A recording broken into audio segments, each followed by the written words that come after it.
Hello, Allison.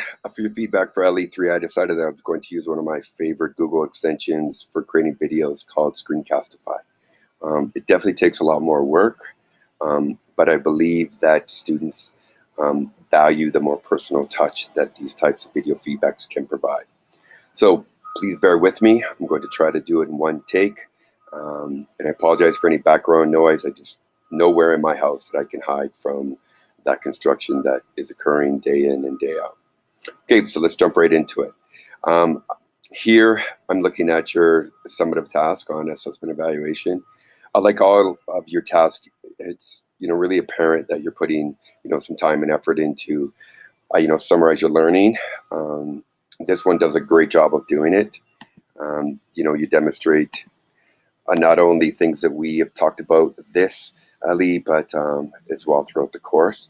I like that you're considering it. Um, One thing that I'd recommend for you is actually two. One is if you wanted to make this, something that you could share with some colleagues, would be to maybe include some samples of some of the tools that you are suggesting, like an action, right? So like actually put a quiz up, or put a Kahoot, or put a Google, doc that you're using, or form or whatnot. And the other thing that I'd like to suggest is, oh God, go away. Is Pear Deck for Google Slides. This tool or this add-on is you can add it to your Google site. Sorry, your Google Sheets. Oh my goodness, your Google Slides. And what it does is it makes the presentation more interactive. So you can have your students log in and be looking at the presentation as well. And you can add a whole lot of different types of questions and feedbacks. As you can see, kind of some of them coming up here. So it makes it a lot more interactive.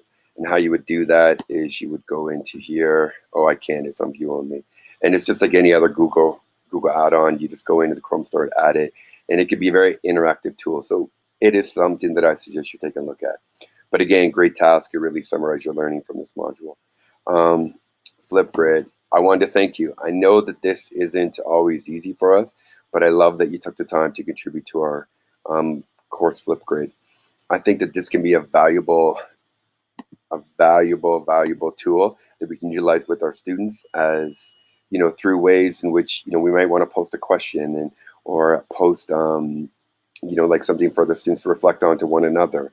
I feel that it provides another lens into students' thinking, and can be utilized and used from a cell phone, from any device, and it's something in which students can like again they can answer a question you want, and then you can actually hear their thoughts being articulated orally. So again, thank you so much for contributing to it. I hope you found it useful and the feedback that was provided to you. Okay, let's go on to the next one. Okay, again, I love that you are engaging in so much conversations, right? So you're ensuring to answer all the questions that are asked of you. You're going back, you're providing, like positive and insightful feedback. And I know that the candidates are finding that, like the other candidates and participants, of course, are finding this are really useful. It's talked about through all the personal reflections um, in here. Again, it's so great that you chose to use the audio response. Again, I think it can be a little more challenging because I find myself kind of muddling through even this video now. But again, some of us just want to hear it, and and sometimes that's a good way to hear what the students are thinking. And it might be easier for them to talk than it is to write. So like again, thank you so much for contributing some responses through the audio feedback. What else did I want to talk about? Okay, lastly, this task here. I found myself nodding as I'm reading it and thinking about the importance of managing time, especially in an e-learning environment. As you know, it is one of those things where it's extremely flexible, and but at the same time, you really need to manage your time. So doing some of the type of strategies that you use, like creating a like a calendar or writing in a planner, utilizing some of these digital tools, can be really helpful in helping to keep us organized. But then I also really like that you kind of considered your well-being, right? That you're ensuring to set aside some time for yourself. Simple but really important things like minimizing the distractions, but at the same time, like you're making sure that you eat, you walk, like you get up, like you take those mental breaks. I believe that this is really important as well too. Um, because as you know, even now, like throughout this super intense, course, like we're trying to, balance the demands of our life. Like ensuring that we are enjoying and taking breaks, because it is our summer, and we know how busy life gets when we're working and we're teaching, right? So balancing is something that we definitely would need to model for our students and provide them with the strategies. Last thing here about the high quality digital products, like again, like this is really like important, and I think that like this is really going to become the like the expectation, right? That students can do this. It's not that they're just gonna you know work through and throw up a really quick thing, and okay, I'm going to choose this tool because it's easy, but they're not putting much thought into it. Like I believe, like even our presentations and our demonstration of knowledge through different ways, like there's tons of tools that are available for us. So it's helping the students like select them, but also like ensuring that they know what a high quality product looks like. And then as well as teachers, like are we providing them for them? Are we modeling? Like there's so many considerations, and I like that you're really thinking about that as something that's important as well too. Okay, so I think that's it. I'll just give you an overall comment. I really enjoy reading your posts. For such a young teacher, you really know your stuff. Um, it's apparent that you have your things that you're concerned about. Oh, that's almost forgot. I know a big concern that you have about is academic integrity.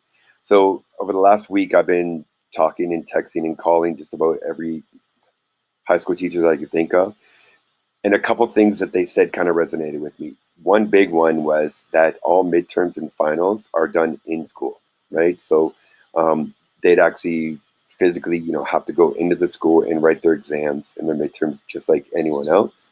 The other point that I kind of come across was, and I think you kind of maybe touched on it too, is that um, we have to, like, let's not create those types of summative tasks where they can just Google, right? So they have to actually, critical think and problem solve in order to answer the questions or the assessments that you're providing.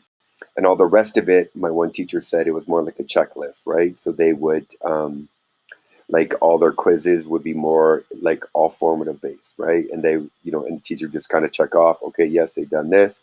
And then the summative tasks that they did kind of submit, like there was an opportunity for them to ask their cousin or their uncle or their father to do it for them.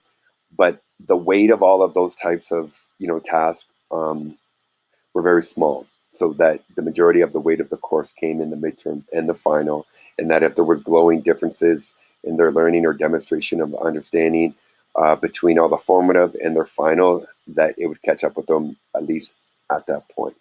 So I know that those are only like a couple small things, but and I'm going to continue to like investigate that. But I'm sure a lot more information will come out about that. So hopefully I've helped answer that a little bit, or at least kind of get us on the the path of exploring more. But again, my last comment would be um, hopefully you can attend the next couple virtual classrooms. I'm trying to make it like the completion of the course as smooth as possible. The feedback's been great about them. And again, I appreciate all the hard work that you've done, and I look forward to finishing the course with you. Okay, that's it. Thank you for modeling along with me while I provided this video. Thanks, and have a great day.